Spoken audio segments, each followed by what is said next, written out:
Bonjour à tous, soyez les bienvenus sur le plateau de C'est le Sud. C'est vendredi, fin de semaine, et on va vous parler d'un beau projet. Des bureaux inoccupés investis par des artistes et une école d'infirmières. Eh bien, c'est le projet Bureaupolis, porté par le collectif Yes We Camp, que va nous présenter Raphaël Azio, notre invité. Bonjour Raphaël. Bonjour. Et bienvenue. Alors vous êtes coordinateur artistique à Yes We Camp. On va présenter tout à l'heure justement cette structure et parler plus amplement de ce magnifique projet Bureaupolis. Mais avant cela, je vais vous présenter nos amis du vendredi.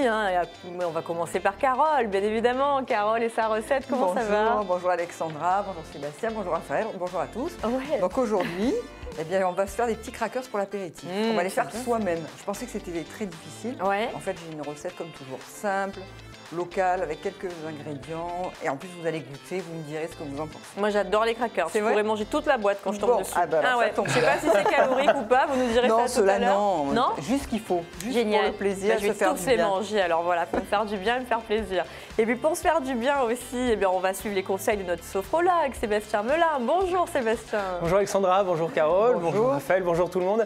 Recette simple aussi pour moi aujourd'hui, j'aime bien ça, quand c'est simple, on va respirer et respirer tous ensemble. Voilà. D'une manière collective. D'une manière collective. Et quelle vertu idée. a cette respiration collective? Parfait, on va voir ça. Alors il est question de collectif aussi dans ce projet Bureaupolis, Raphaël, que vous allez nous présenter dans une poignée de secondes. Mais avant cela, j'aimerais que vous nous présentiez la structure qui est à l'origine de ce projet. Il s'agit de Yes We Camp, qu'on a découvert en 2013 à Marseille avec des conteneurs installés dans le secteur de l'Estac. Présentez-nous justement quelle est la vocation de Yes We Camp, s'il vous plaît, en quelques mots. Oui, bien sûr. Yes We Camp est né en 2013 en off de la capitale européenne de la culture, avec l'idée d'avoir une possibilité d'accueillir autrement les touristes qui viendraient explorer les propositions de cette capitale européenne de la culture, avec la naissance d'un camping écologique et artistique sur une dalle de béton sur le port autonome à l'Estac.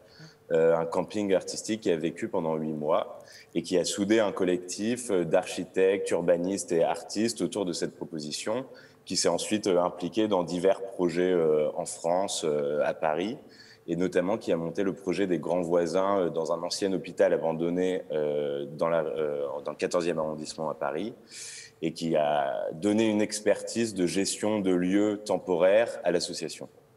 C'est une nouvelle façon de vivre finalement dans sa ville, ce que vous proposez. Quand je parlais de collectif tout à l'heure, c'est un peu ça, c'est s'aider les uns les autres, apporter justement son expertise, ses qualités, ses forces pour créer de nouveaux lieux tout à fait inédits. En fait, il y a souvent du foncier et des bâtiments qui sont inutilisés dans les villes. La temporalité de la fabrique urbaine fait qu'entre deux grands projets, il y a souvent des vacances de 1, 2, 3, voire 10 ans. Et c'est une ressource qui est inutilisée dans la ville actuelle. Et on essaye, nous, avec Yes We Camp, de mettre toute une diversité d'acteurs autour de la table, qui soient issus du monde culturel ou du monde social. On fait aussi de l'hébergement d'urgence dans ces projets-là. On met toute une série d'acteurs autour de la table en se disant qu'est-ce qu'on peut faire du vacances qui serve l'intérêt collectif et général. Alors, des lieux vacants, comme vous le disiez, il y en a beaucoup. Là, il s'agit donc d'un immeuble de bureaux situé dans le quartier de Sainte-Marguerite à Marseille, donc tout près du métro Dromel. Et qu'avez-vous imaginé alors pour cet immeuble inoccupé et ce projet Bureaupolis ? Oui, alors Bureaupolis, c'est un projet assez ambitieux et assez grand. C'est un bâtiment de 9 étages de 16 000 mètres carrés dans le 9e arrondissement de Marseille. Et alors, ce qui s'est passé, en fait, c'est qu'on a, à la Friche Belle de Mer, il y avait une rencontre d'urbanisme organisée et on a rencontré le futur propriétaire, qui est un promoteur, ICAD, qui va raser le bâtiment dans 18 mois. Et il nous propose de venir voir et de peut-être faire un projet sur ce temps de latence. On vient le visiter. On se dit que c'est un projet quand même assez chouette, 16 000 mètres carrés d'espace, 9 étages, 1 hectare de terrain autour et vraiment des possibilités assez incroyables. Mais la gestion d'un tel bâtiment, ça coûte très cher. Ça coûte 650 000 € par an. Et ça nous refroidit un peu au sens où on se dit qu'on ira dans un projet risqué financièrement comme ça s'il s'avère utile à l'échelle de la ville et qu'il y a un élan collectif qui va dans cette direction. Et donc on a lancé un appel à projet, enfin un appel à rencontres complètement ouvert aux divers acteurs avec qui on travaille d'habitude. Et on a organisé des visites. Il y a plus de 150 personnes qui sont manifestées, notamment issues du monde des arts visuels et des arts plastiques. Et il y a eu on a passé un après-midi au soleil autour des tables à imaginer ce qu'on pouvait faire de ce bâtiment. Et il s'est avéré qu'à l'échelle de la ville de Marseille, il y a une vraie carence d'espace de production, d'espace de travail pour les artistes. Des artistes, des sculpteurs ont besoin de place pour travailler et c'est quelque chose dans l'effervescence actuelle que connaît la ville de Marseille qui n'était pas forcément disponible. Donc on a proposé à tous ces artistes, une cinquantaine dès l'amorce du projet, de venir s'impliquer et prendre place dans le bâtiment. Donc c'est ce qu'ils commencent à faire à partir de cette semaine. Alors, quelle catégorie d'artistes pourrons-nous trouver? Quel type de disciplines, justement, sont représentées sur ce site, Buropolis? Alors, c'est très, très multiple. C'est vrai qu'on avait un noyau dur de ce qu'on appelle artistes plasticiens, donc peintres, sculpteurs, qui font de l'installation, des performeurs aussi, qui sont une cinquantaine d'artistes et qui nous ont aidés dès l'amorce du projet à définir un peu ce qu'allait être ce projet. Mais on a lancé aussi, à partir de la semaine dernière, un appel à manifestation d'intérêt plus large pour des personnes qui voudraient s'impliquer. Et là, les profils sont très, très multiples. On a reçu plus de 170 candidatures et c'est aussi bien des couturiers que des monteurs vidéo, que des cinéastes, avec des architectes, une diversité de profils. Et on espère que de cette diversité de profils naîtra des passerelles intéressantes. Alors, pour le grand public, est-ce qu'ils auront accès à ces ateliers? Est-ce qu'ils pourront rencontrer ces artistes ou ça reste tout de même un lieu privé avec des espaces tout à fait privés pour les artistes qui s'y installeront? Et bien sûr qu'il y aura une interface publique très développée. Là, c'est l'amorce du projet puisqu'il s'est fait très vite. La première visite du bâtiment s'est faite en octobre, donc on essaye d'avancer vite. Ouais. Là, jusqu'au printemps, on va essayer de se roder dans cette gestion collective puisque c'est un bâtiment qui sera autogéré par 200 personnes. Ouais. Mais on espère, selon le contexte sanitaire, au printemps, pouvoir ouvrir au public avec notamment un point de convivialité et une buvette au rez-de-chaussée, la préfiguration d'une bibliothèque qui sera gérée par la mairie dans quelques années aussi au rez-de-chaussée, 1000 m² d'espace d'exposition au 9e étage avec une vue imprenable sur tout Marseille et notamment beaucoup de cours à destination du quartier, des enfants, des adolescents mais aussi de la ville de Marseille au global, notamment piloté par l'école des Beaux-Arts de Marseille. D'accord. Alors, vous le disiez tout à l'heure, hein, tout ça est totalement éphémère. Donc, pour une durée de 18 mois, après, tout le monde doit quitter les lieux. C'est ça. Alors, c'est que 18 mois. Ça peut paraître assez fou de mettre autant d'énergie dans un projet aussi court. Mais c'est vrai qu'on se dit qu'ensemble, on est plus fort. Et le projet aura au moins eu le mérite d'agréger toutes ces personnes en recherche d'espace de production et d'espace artistique. Et on se dit que là, on peut profiter de ces 18 mois pour proposer un espace de réflexion à l'échelle de la ville de Marseille qui pose la question des espaces de production artistique dans le temps long. Vous parliez tout à l'heure des coûts de fonctionnement assez lourds. Là, du coup, comment vous arriverez pendant 18 mois à faire fonctionner le lieu? Est-ce que vous avez des subventions? Est-ce que les espaces donc, alloués aux artistes seront sous la forme de location? Comment ça va se passer au niveau du modèle économique du lieu?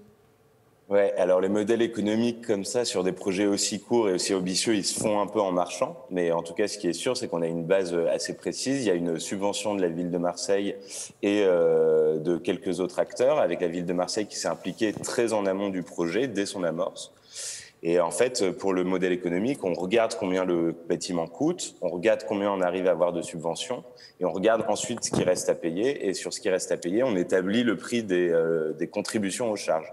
C'est-à-dire que le bâtiment a des charges, il faut entretenir le système de sécurité incendie, il faut entretenir les ascenseurs, et les contributions aux charges payées par les occupants vont servir à ça. Et ça reste quand même en dessous des prix du marché, donc c'est entre 8 et 10 euros du mètre carré par mois. Sauf pour les plateaux nus qui sont des plateaux qui restent à aménager, qui sont encore moins chers puisqu'il y a des travaux nécessaires. Donc on a essayé de faire des prix les plus accessibles possibles pour que les artistes puissent prendre de l'espace. Oui, des loyers très attractifs. Alors vous en pensez quoi, tiens, Sébastien, de ce genre de lieu? Mais je trouve que c'est hyper intéressant. Moi, j'aime bien la dynamique du ensemble, on est plus fort que disait Raphaël. Et c'est vrai que du coup, il y a une espèce d'émulation et de contagion positive en ce moment qui fait du bien. Oui, tout à fait. Ouais. C'est vrai. Carole, ton avis? Oui, mais je pense que cette initiative va donner envie de continuer. C'est génial de pouvoir fédérer comme ça des artistes ensemble. Ils vont pouvoir se rencontrer et créer quelque chose entre eux. Donc, et en plus, si le public a accès, oui, ça peut créer des passerelles. Voilà, ça peut créer des passerelles aussi entre les artistes. C'est vraiment une bonne idée qu'il y ait une buvette, qu'on puisse... Voilà, moi, en tant que youtubeuse, s'il y a quelque chose, un montage vidéo, pouvoir aller voir, j'irai volontiers. Carrément. Ouais. Et l'école d'infirmière dans tout ça, on n'en a pas parlé, Raphaël, au fait. Et voilà. J'allais y venir, puisqu'on parle de passerelle et de mettre différents acteurs dans un même lieu. Et en fait, le projet est possible grâce à la Croix-Rouge également. En fait, via le maire d'arrondissement et le propriétaire actuel, qui est la compagnie Vauban, il y a une école d'infirmières de 400 personnes qui s'est installée dans les espaces extérieurs et au quatrième étage du bâtiment. Le bâtiment dans lequel étaient ne pouvait plus les recevoir. Le temps d'aménager dans le nouveau bâtiment, il y avait une période transitoire et pour 1 an et quelques mois, ils ont décidé de s'installer là. Donc on verra ce que donne la cohabitation artistes et infirmiers et infirmières. Qui sait, ça peut donner lieu à de belles créations, on ne sait jamais justement, ça peut créer des surprises. Merci Raphaël, j'imagine que vous avez d'autres projets en cours évidemment ou à venir. Oui. Alors avec Yes We Camp, on est sur 4 projets à Marseille. Il y a le parc Foresta qui est dans les quartiers nord, qui est un parc de 16 hectares, là où on connaît les Nets Marseille présentés de façon Hollywood. Il y a Coco Velten dans le centre-ville, qui est aussi un lieu qui mélange culturel et hébergement d'urgence, avec 80 personnes qui y vivent, dont 30 enfants. Et on est en train d'ouvrir un projet qui s'appelle l'Auberge Marseillaise, qui est l'ancienne auberge à Bonneveine, qui va accueillir des femmes et des enfants qui vont travailler autour de la restauration. Bon, formidable. Donc avec un restaurant qui sera ouvert, j'imagine, j'espère, dans quelques mois, et avec des plats proposés donc, par ces personnes. C'est ça, elles seront en cuisine, ces femmes-là? Oui, exactement. Bon, mais génial. Merci beaucoup, Raphaël, de nous avoir éclairé sur les activités de Yes We Camp et ce beau projet de Bureau Police. Donc, pour avoir plus d'infos, on va sur votre site pour voir dans les semaines à venir si la buvette pourra effectivement ouvrir et pour rencontrer ces artistes et les occupants de cet immeuble situé à Sainte-Marguerite. Vous restez avec nous ?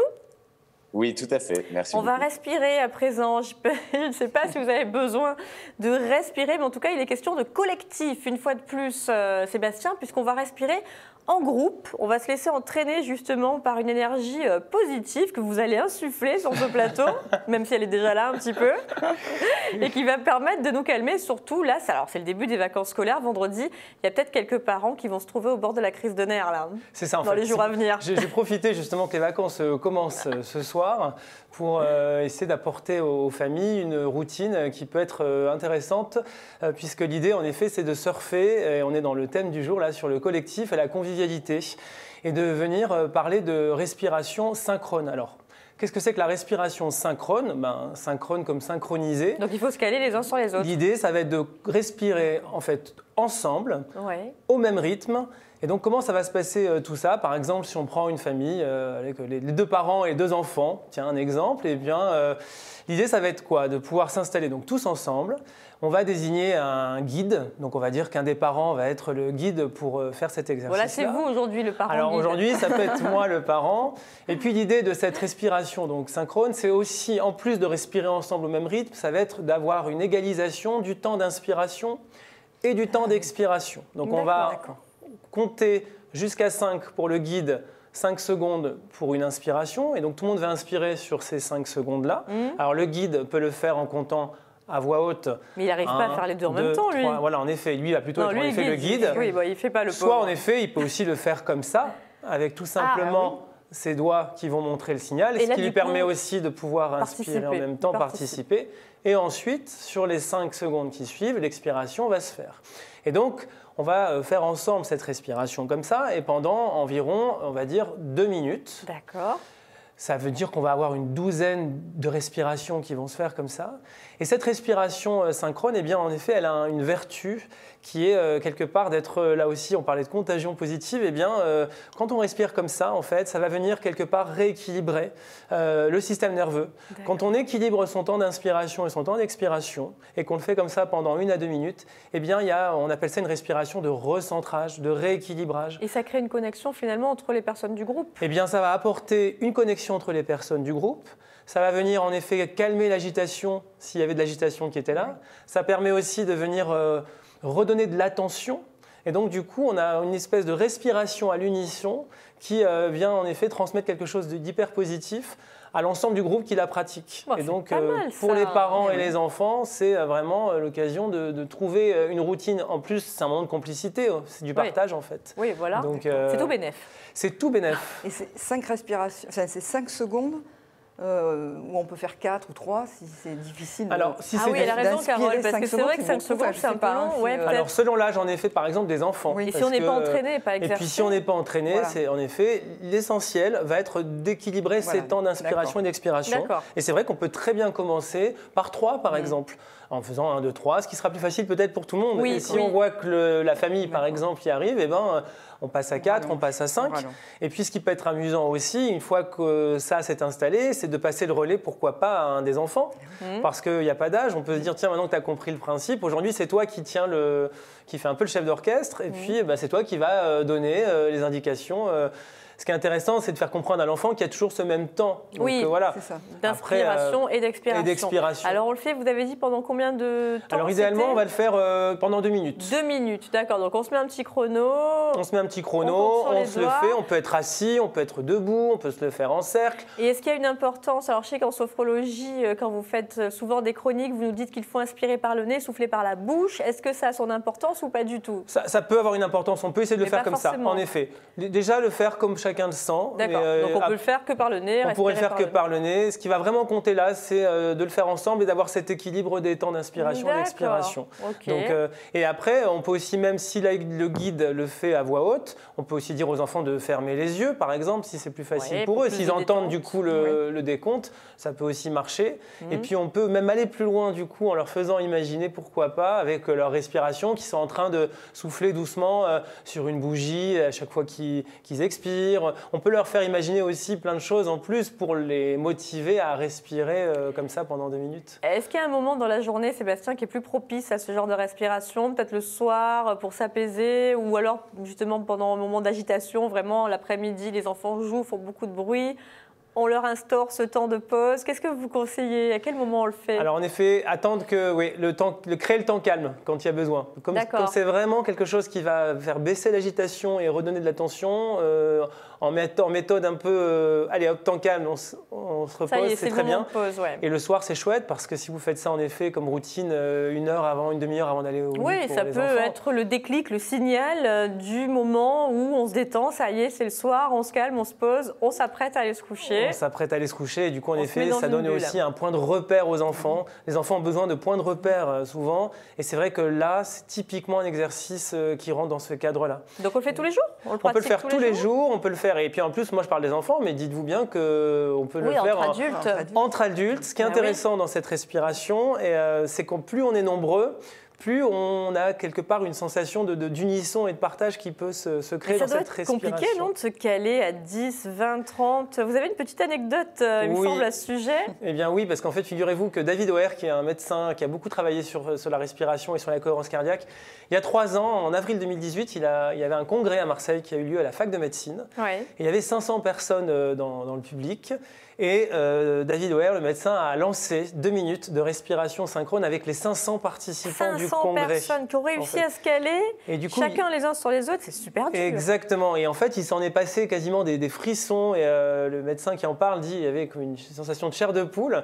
Et il y avait presque la moitié des participants qui se sont retrouvés avec les larmes aux yeux d'émotion. Incroyable. De vivre ce moment de partage, en fait, et de la puissance de ce qu'est une respiration quand elle est vécue collectivement, en fait, les vertus qu'elle peut avoir. On peut tester à 2 si on n'est que 2, là, si vous n'avez qu'une personne sous la main. On peut tester seul, on peut tester à 2, mais bien sûr, Ok. voilà, faites-le en Et oui, couple à la voilà, maison. si on n'a Voilà, personne d'autre donc, sous la main hein, que son conjoint, on le fait à deux, voilà, c'est possible. C'est exactement Allez, la ça puissance va. de la respiration et ce qu'elle peut venir apporter de recentrage et de rééquilibrage. On va tester, promis, expérience. Sébastien Melin, qu'on retrouve dans son cabinet à Marseille, sophrologue à Marseille, bien sûr. Allez, il est temps de passer à table, Merci.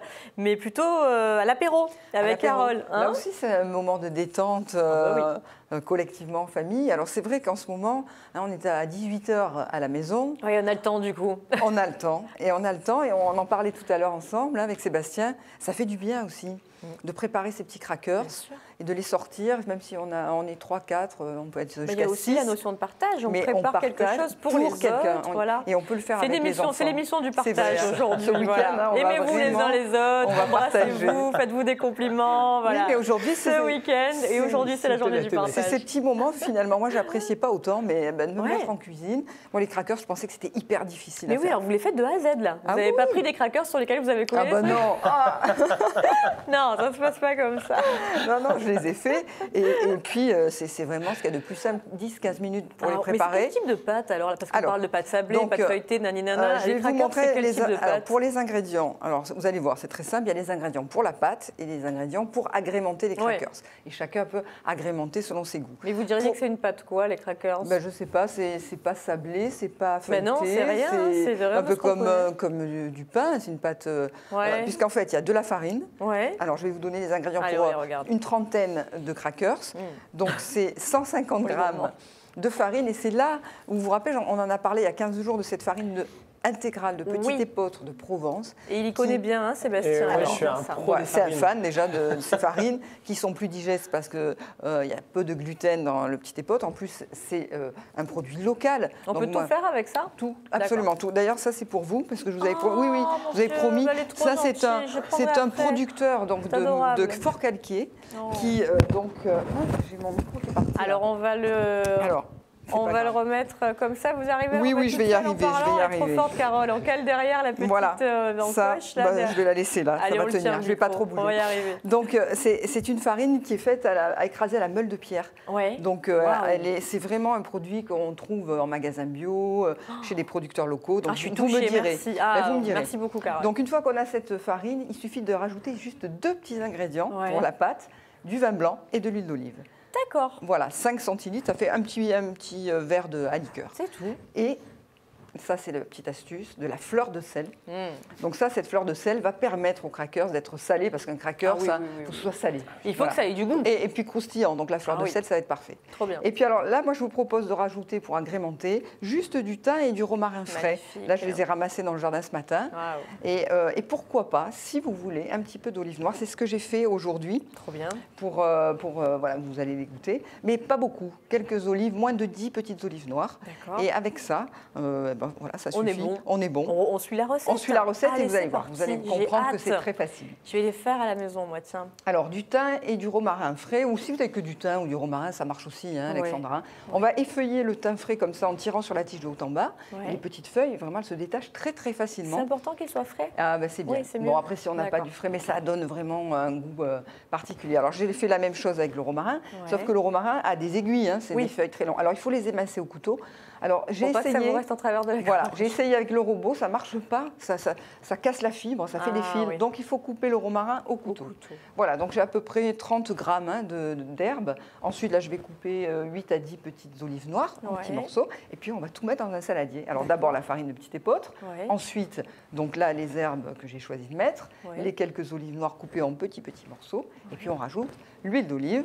Et le vin blanc. Et le vin blanc, c'est tout. Pas d'eau. Vous mélangez, non, à la fourchette comme ça, mais en 1 minute, on obtient une pâte très oui. homogène, mais c'est incroyable. On arrive à même à la prendre avec les mains pour la travailler comme ça avec les mains, pour en faire une boule.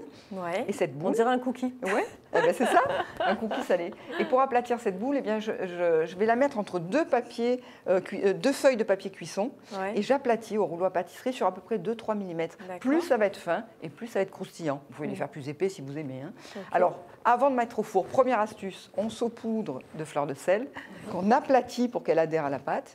Et deuxième astuce, on va couper nos crackers avant cuisson en Ouais. petits carrés comme ça, parce qu'après ça sera trop friable, on ne pourra plus les découper. Et puis voilà, c'est une vingtaine de minutes à 190. Donc vous surveillez, hein, tout dépend de votre four. Ça donne envie, hein, Sébastien. Je crois que vous en avez là à disposition. Alors voilà, allez goûter. Mais faites-vous plaisir. Goûtez. Hop Ah là. là là, merci Est-ce que le Carole. micro tient? Oui, Ça a l'air tient le d'être un micro. bonheur ces crackers. Alors là. en refroidissant, ils deviennent croustillants. Et puis vous les gardez dans une boîte en fer. Les meilleurs remettez au crackers four. que j'ai jamais C'est goûté de ma vie. Elle est Ah ouais, gentille. c'est bon. Hein, alors là, il y a vraiment plus de, il y a très peu d'olives là, mais après chacun fait selon son goût. Moi, je pense que juste avec donc la farine, l'huile d'olive, le vin blanc, la fleur de sel, mais ça suffit, même si on n'a pas d'herbe à la maison. Ils sont exceptionnels. Moi, C'est j'adore les vrai crackers. Ah là là. Voilà. J'en ai Ouais, ça, jamais c'est goûté vite des fait, comme ça. Bravo. Facile. Bravo. Merci. On Merci. retrouve Carole sur sa chaîne YouTube. Carole Cuisine, recette dès demain. Dès demain. 11h et dans la Provence du samedi. Alors justement, demain dans la Provence, si vous avez raté les ingrédients, Ah, elle il y a les sera, crackers dans les crackers provençaux au journal. Voilà. Génial. Votre avis en un mot? J'adore. Voilà. Raphaël, merci beaucoup d'avoir été avec nous. Malheureusement, on ne peut pas Merci. partager les crackers. On a partagé beaucoup de choses aujourd'hui, mais on partage à distance. On vous embrasse. Bravo pour ce projet. Et puis Merci. vous revenez vers nous dès que vous avez du nouveau. Passez un bon week-end. Bon week-end à tous. J'arrive plus à parler. Moi, je mange des bon crackers, désolée. Et bon appétit, hein, surtout à lundi. Bisous, bisous. On vous embrasse. Bon week-end. Bon week-end. Et c'est...